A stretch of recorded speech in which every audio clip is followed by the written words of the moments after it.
Can I help you? No, I live here. Just moved in last week. Really? You sure you got the right house? Pretty sure. My name's on the mortgage. I'm calling the police. You look suspicious. You mean I look black? Maybe. Well, then you got the police chief with you, and you're in big trouble. Jennifer Morrison had lived in the Glendale Arms for 6 years when she confronted a black man in the hallway and destroyed her own life. She was 38 years old, blonde, worked as a regional sales manager for a pharmaceutical company, and considered herself the unofficial eyes and ears of the 4th floor. One Tuesday evening in May, she saw a black man unlocking the apartment next to hers and decided he must be breaking in. The man was Chief Marcus Thompson, the 43-year-old newly appointed Boston police chief who had just signed a 12-month lease for apartment 412 and was moving in his belongings. Despite Thompson showing his badge and explaining he was the new tenant, Morrison called 911 anyway. The entire confrontation was captured on the building's hallway. CCTV camera went viral within hours and cost Morrison her job, her lease, and $120,000 in a defamation lawsuit. Before we continue, where are you watching from? If this is your first time here, please hit that subscribe button. Stories like these need to be shared, and your support helps us bring more truth to light. The Glendale Arms is a 1970s brick building in Boston's Back Bay neighborhood. 7 stories, no doorman, coin laundry in the basement, radiator heat that clanks at night, the kind of building where young professionals live before they can afford newer construction, where rent is reasonable by Boston standards, where the elevator sometimes doesn't work but management eventually fixes it. 2-bedroom units like Thompson's rent for $2,800 per month, not cheap, but not outrageous either. The building attracts teachers, nurses, city employees, people with decent jobs who don't need granite countertops and floor-to-ceiling windows. The hallways are narrow with outdated wallpaper and flickering fluorescent lights. Each floor has one CCTV camera positioned at the elevator end, installed 5 years ago after a package theft problem. The footage is grainy, the angle isn't perfect, but it captures enough. It was 6:15 p.m. on a Tuesday in May.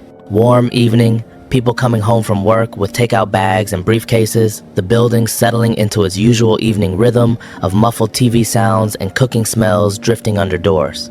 Marcus Thompson was 43 years old. He'd been in law enforcement for 22 years, working his way up through the ranks with determination and skill. 4 months ago, he'd been appointed Chief of Police for the city of Boston, a career-defining achievement, the first black chief in the department's history, appointed after a national search that brought candidates from across the country. Thompson had earned it. He'd reformed the gang unit as a lieutenant, reduced use of force incidents as deputy chief, built community trust through transparency. The mayor had personally called him, the city council voted unanimously, and the police union, despite their usual resistance to outsiders, had supported him after meeting him. He was qualified, he'd worked for this, he deserved the position. When Thompson accepted the job, he'd been renting a house in Quincy, 40 minutes south of Boston. But the chief's job meant unpredictable hours, late-night emergencies, early morning press conferences, community meetings across the city. The commute wasn't sustainable. His wife had died from breast cancer 2 years earlier. His daughter Maya was a sophomore at Howard University in DC. He was alone, working 70 to 80-hour weeks, sleeping at the office too often. He needed to be closer to work. He found the Glendale Arms through a colleague. Old building, nothing fancy, but clean and close to headquarters. Unit 412, 2 bedrooms, 1 bathroom, galley kitchen, hardwood floors that creaked. The second bedroom would be Maya's when she visited during breaks, listed at $2,800 per month. He filled out the application, passed the background check instantly, paid first month, last month, and security deposit. $8,400 total. The lease was in his name. Management knew he was the police chief. His profession was right there on the application. Everything was official, documented, legal. That Tuesday was move-in day. Thompson had hired 2 guys with a truck for the furniture bed, couch, desk, dining table, but the personal items he was handling himself, boxes of clothes, kitchen stuff, books, his wife's photo albums he couldn't throw away, Maya's childhood drawings he'd saved. He wore faded jeans and an old Boston Marathon sweatshirt from 2012. His badge was clipped to his belt out of habit even off-duty. He kept it on him. His service weapon was locked in his car's glove box. He'd been hauling boxes for 90 minutes, sweating despite the cool evening, tired but focused on getting settled before tomorrow's budget meeting with the mayor. Just a man moving into his apartment. Nothing unusual, nothing suspicious, just living his life. But his new neighbor had been watching through her peephole since 5:45, and she'd already decided something was wrong. Do you think neighbors who racially profile residents should lose their leases? Drop your answer below. Jennifer Morrison lived in Unit 414, directly next to Thompson's new apartment. She'd lived there for 6 years, longer than almost anyone on the floor, and she developed strong opinions about who belonged in the Glendale Arms. She was 38, blonde hair she touched up every 6 weeks at a salon in Brookline, worked as a regional sales manager for a mid-sized pharmaceutical company. Good job, not great. Made $78,000 a year, drove a leased Honda Accord, took 1 vacation per year, solidly middle class, comfortable, but always aware she could slip. Jennifer had reported neighbors before. The college students in 410 who partied on weeknights, she'd called management 4 times until they were evicted. The Indian family in 408 whose cooking smells she complained about management told her that wasn't a valid complaint. The delivery guy she confronted in the hallway, demanding to know which apartment he was going to, turned out he lived in the building. Management tolerated her complaints, but privately considered her a problem tenant. The property manager had notes in her file: overly vigilant, prone to reporting non-issues, handled diplomatically. That Tuesday, Jennifer had gotten home at 5:45, noticed the moving activity, and instead of going fully into her apartment, she'd stood at her door with the peephole open, watching. At 6:12 p.m., the hallway CCTV captured Thompson exiting the elevator. The footage is grainy but clear enough. Black man, early 40s, athletic build, sweatshirt and jeans, carrying a medium-sized cardboard box with Maya's room written on the side in marker. He walked down the hallway, the camera angle catches him from the side, stopped at Unit 412, balanced the box against the wall, pulled keys from his pocket, unlocked the door, pushed it open with his shoulder, carried the box inside. Normal tenant behavior. Legal resident using his keys to access his apartment. But Jennifer, eye pressed to her peephole, saw a black man entering the apartment that had been empty for 3 weeks, and her mind went immediately to crime. She watched for 23 minutes. The timestamp on the CCTV shows Thompson making 4 more trips: 6:16, 6:22, 6:31, 6:35. Each time, elevator, hallway, keys, door, inside, each time carrying different boxes, once carrying a lamp, once carrying a duffel bag, each trip captured on camera, each trip completely normal. But Jennifer's mental narrative had already formed. Black man, repeated access to apartment, must be robbing it. Maybe he's part of a moving crew, stealing furniture. Maybe he picked the lock and copied keys. Maybe management rented to him by mistake. Whatever the explanation, in Jennifer's mind, he didn't belong. At 6:38 p.m., the CCTV captures what happens next. Jennifer opens her door and steps into the hallway just as Thompson is walking toward the elevator for another trip. The camera angle shows both of them clearly. Jennifer in black yoga pants and a gray tank top, blonde ponytail, phone already in her hand. Thompson in his sweatshirt and jeans, empty-handed, heading back for more boxes, keys jingling in his hand, badge visible on his belt. The CCTV has no audio, but forensic lip readers would later transcribe the entire conversation from the footage. The body language tells most of the story anyway. Jennifer blocks his path to the elevator. Her posture is aggressive, shoulders forward, chin up, phone raised. "Excuse me, can I help you?" Thompson stops. The footage shows his expression tired, wary, already recognizing this situation. He's been here before. "No, I live here, just moved in last week." Jennifer's face shows pure skepticism. She looks him up and down, eyes lingering on his jeans, his sweatshirt, his skin. "Really? You sure you've got the right apartment?" Thompson's shoulders drop slightly. The camera captures his exhaustion. Not physical exhaustion from moving boxes, the deeper exhaustion of being questioned, in places you have every right to be. "Pretty sure? My name's on the lease." Jennifer raises her phone. The camera shows her finger moving across the screen, pulling up the keypad.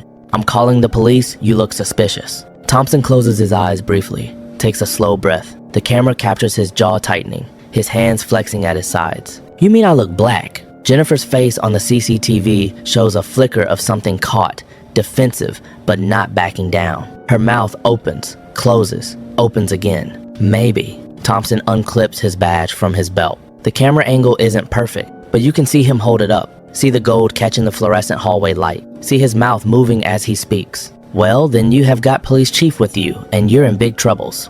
The badge is visible on the footage, not perfectly clear due to the camera quality, but clear enough to see it's an official police badge. Clear enough to see Thompson holding it at eye level for Jennifer to examine.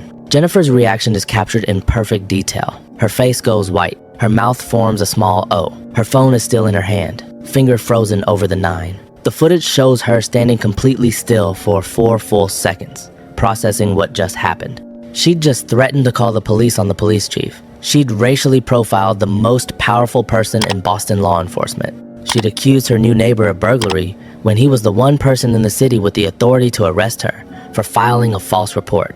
This is where the CCTV becomes undeniable evidence. Every moment captured, every expression documented. No audio needed, the visual story is complete.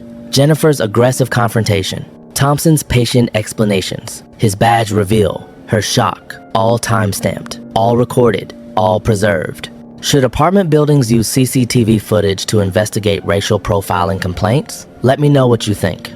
The footage continues, shows Jennifer backing up, her free hand going to her mouth, shows Thompson clipping his badge back to his belt, picking up where he left off, walking to the elevator. Shows Jennifer standing in the hallway for 42 seconds after Thompson gets on the elevator, staring at nothing, phone still in her hand. Then the elevator returns. Thompson walks back down the hallway carrying another box, doesn't look at Jennifer, unlocks his door, goes inside. Jennifer hurries back into her apartment. The door closes. The hallway is empty. Timestamp, 6:41 p.m. At 6:43 p.m., exactly 2 minutes after seeing Thompson's badge and learning he's the police chief, Jennifer called 911. The call recording was later released under public records law. Hi, I'm at the Glendale Arms on Commonwealth Avenue, apartment 414. There's a man next door who showed me a police badge, but I don't think it's real. I think he might be impersonating an officer to rob the apartment. He's black, and he's been going in and out with boxes. The dispatcher's voice shows barely concealed frustration.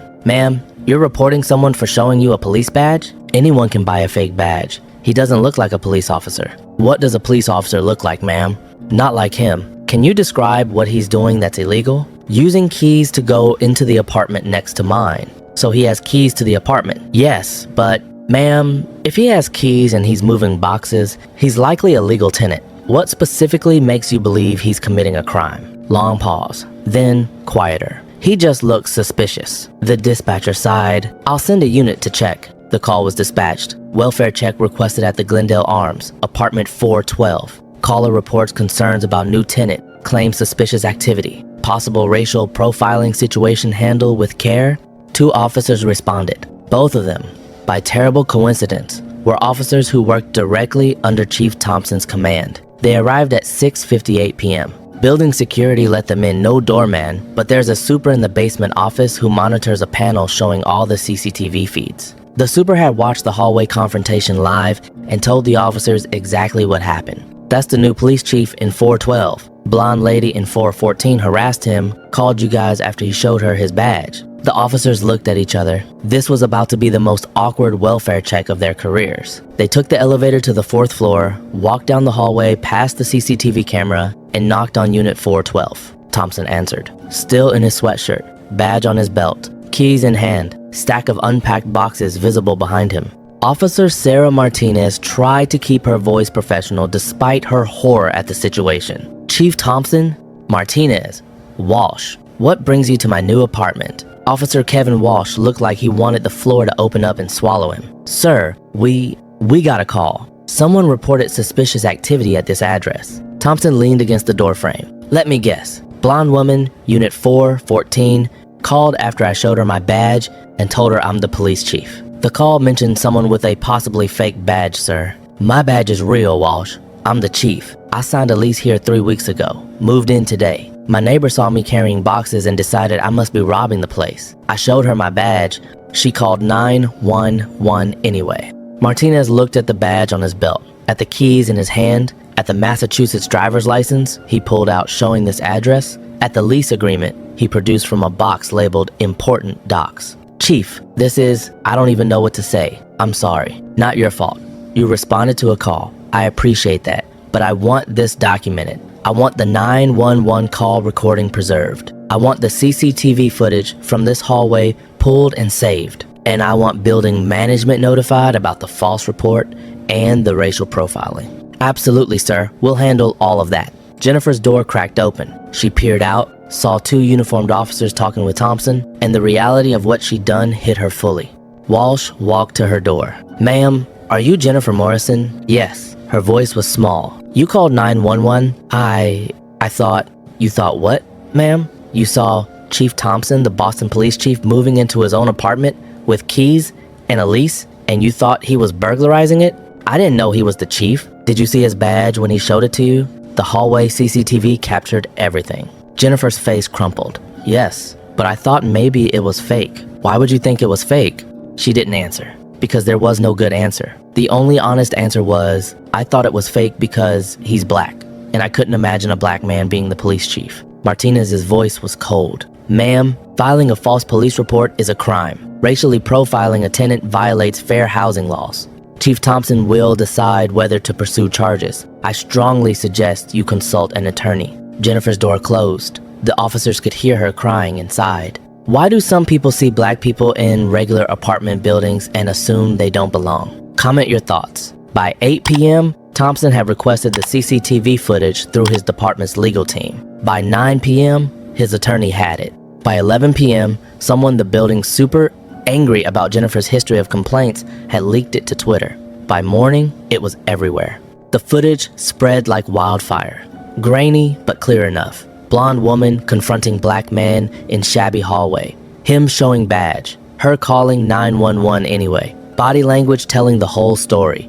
Boston police chief, racially profiled by white neighbor while moving into his own apartment. CCTV captures white woman calling police on black police chief after seeing his badge. Video shows blonde neighbor filing false report about Boston's first black police chief. The outrage was immediate. The NAACP demanded prosecution. Boston's mayor issued a statement supporting Thompson and condemning racial profiling. The police union condemned false reports. Housing rights organizations called for Jennifer's eviction. Jennifer Morrison's life imploded within 48 hours. Her face from the CCTV footage was everywhere, grainy but recognizable, blonde ponytail visible, aggressive posture clear. People identified her, found her LinkedIn, found her employer, found her history of complaints at the Glendale Arms. Her pharmaceutical company placed her on administrative leave within 24 hours.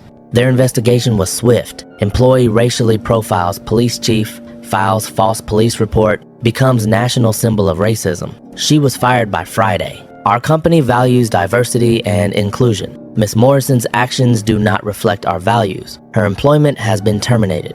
The Glendale Arms management met with Thompson, apologized profusely, offered to terminate Jennifer's lease immediately. Thompson said that was management's decision, but he wanted the incident fully documented, and he wanted assurance it wouldn't happen again. Jennifer hired an attorney and issued a public apology. I made a terrible error in judgment based on unconscious bias. I sincerely apologize to Chief Thompson for the harm I caused. I am seeking counseling to address my prejudices and understand why I reacted the way I did. But apologies don't undo harm, and the CCTV footage made denial impossible. Everyone could see exactly what happened. No audio needed. The visuals told the complete story. Thompson filed a civil lawsuit against Jennifer Morrison for defamation, intentional infliction of emotional distress, and violation of the Fair Housing Act. The lawsuit sought $120,000. Jennifer's attorney reviewed the evidence, CCTV footage with timestamps, 911 recording, police reports,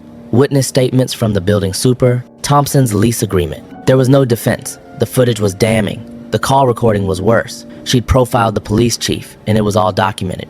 They settled within 5 months, $120,000 paid to Thompson. Plus, Jennifer was required to complete 100 hours of racial bias education and community service with organizations serving communities of color. But the financial settlement was the least of Jennifer's consequences. She lost her job, $78,000 a year, gone. She couldn't find comparable work. Every company that Googled her name found the CCTV footage. She had to break her lease at the Glendale Arms and move out. Building management didn't force her out, but the other tenants made it clear she wasn't welcome. She left Boston entirely, moved back to her hometown in Ohio, started over with a retail job making a third of what she used to earn. Meanwhile, Thompson settled into apartment 412 at the Glendale Arms. His other neighbors were welcoming some, apologized for Jennifer's behavior, others brought him coffee or offered to help unpack. Most just treated him normally, which was all he'd wanted. His daughter Maya visited from Howard for Thanksgiving and loved having her own room in the city. Thompson walked to work when weather permitted 22 minutes door to door. The radiators clanked at night, but he got used to it. The building was nothing special, but it was home. Should people who file false police reports based on racial profiling face mandatory prosecution? Drop your answer. Thompson gave several interviews about the incident. In one, they played the CCTV footage on a screen behind him as he spoke. "I'm 43 years old. I've been a police officer for 22 years. I'm the police chief of a major American city. I signed a lease, passed a background check, paid $8,400 up front to move into a regular apartment building. And my neighbor saw me unlocking my door with my own keys and called 911. He gestured to the footage. "You can see it all. I'm carrying boxes with my daughter's name on them. I'm using keys. I'm wearing an old marathon sweatshirt. My badge is on my belt." And she still thought I was a criminal. She saw a black man and couldn't imagine any legitimate reason I'd be there. He paused. "I showed her my badge. Police chief, Boston Police Department. And she called 911 anyway. Not because she couldn't see the badge the CCTV shows me holding it right in front of her, but because she couldn't believe it was real. She couldn't accept that I'd earned this position. She couldn't imagine a black man being the chief." Another pause. "The CCTV footage is grainy. The hallway is ugly with flickering lights and old wallpaper. It's not a fancy building, it's a regular place where regular people live. And that's exactly why this matters. This isn't about luxury buildings or wealthy neighborhoods. This is about everyday racism in everyday places. This is about black people being questioned in spaces where we have every right to be, simply because someone can't imagine we belong." He looked directly at the camera. "If this can happen to me, the police chief, with a badge on my belt and keys in my hand, what happens to black people without badges, without positions of authority, without resources to fight back? How many people are profiled, reported, harassed in their own buildings, their own hallways, their own homes?" The interview resonated deeply. The CCTV footage played millions of times, not because it was high quality, but because it was so ordinary. Shabby hallway, flickering lights, tired man moving boxes, blonde neighbor on her phone. The mundane setting made the racism more visceral, more recognizable, more real. Boston held community forums. The police department implemented new protocols for responding to suspected racial profiling calls. Apartment buildings across the city reviewed their tenant complaint policies. Property management companies discussed how to handle residents who repeatedly file questionable reports. But Jennifer Morrison never truly reckoned with what she'd done. Her apology was corporate speak written by lawyers. She disappeared from public view, rebuilt her life elsewhere, and, as far as anyone knows, never genuinely examined why she saw a black man with keys and a badge and still called the police. Thompson still lives at the Glendale Arms, still Boston's police chief, still walks to work when he can. His neighbors know him now. He's just the chief in 412 who's quiet and keeps to himself and whose daughter visits on holidays. But he says he's aware, always, that some people look at him and see a threat before they see his badge, his work, his humanity. Even in his own hallway, even carrying boxes with his daughter's name written in marker, even with keys in his hand and every right to be there. Should apartment buildings automatically evict tenants who racially profile their neighbors?